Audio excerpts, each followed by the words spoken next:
The U.S. dollar may still hold the title of the world's reserve currency, but its biggest competitors continue to gain ground, especially as Washington steps up its attempts to use economic power as a weapon against countries it doesn't get along with.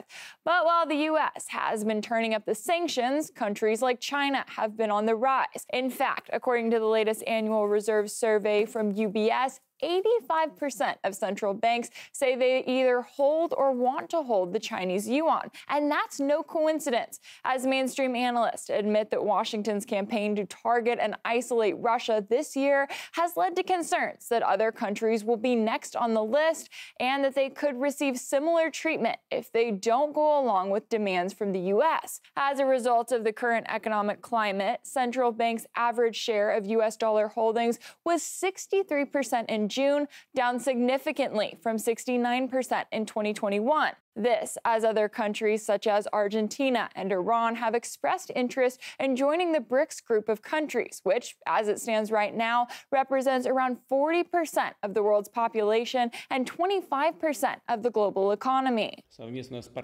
Together with BRICS partners, we are developing reliable alternative mechanisms for international settlements.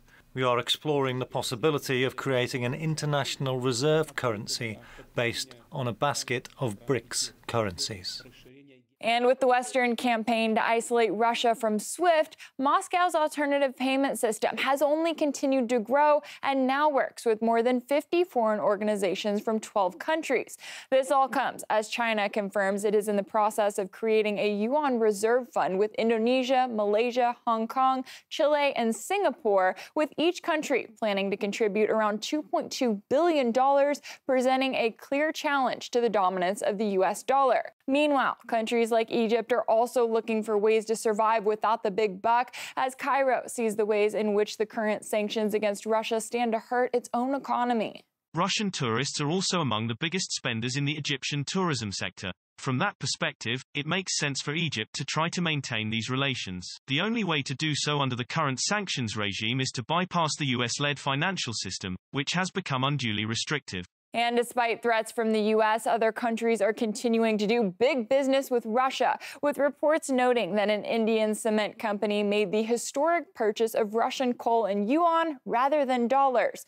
That could also be the case in the future for Saudi Arabia, amid reports from earlier this year that the nation was considering one day selling oil in China's currency, which would have a major impact on the energy industry. It comes as no surprise, then, that the U.S. is not happy, and it has been critical of all threats to the dollar's dominance. We wouldn't like to see mechanisms that are designed to prop up the ruble or to undermine the dollar-based financial system or to circumvent our financial sanctions. What started as a trickle is beginning to look like a stream, and this all comes in response to a U.S. government that knows exactly how powerful its currency is and has spent years working to weaponize it against other countries.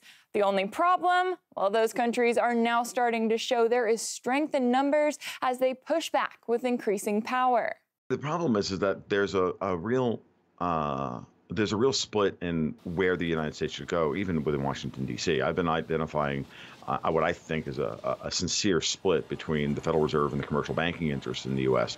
and White House policy, and U.S. Treasury policy. And I don't think those two groups are on the same page. And I think there's a very strong group of people within the U.S. who realize that having the world's reserve currency is a burden we can no longer afford to have, and are encouraging this kind of de-dollarization. The big question now is, when will Saudi Arabia break their currency peg to the U.S. dollar? Once the Saudis do that, I think we want to look at that as a kind of step function in the rate of de-dollarization. We're going to move into a different regime in terms of globalization of other currencies.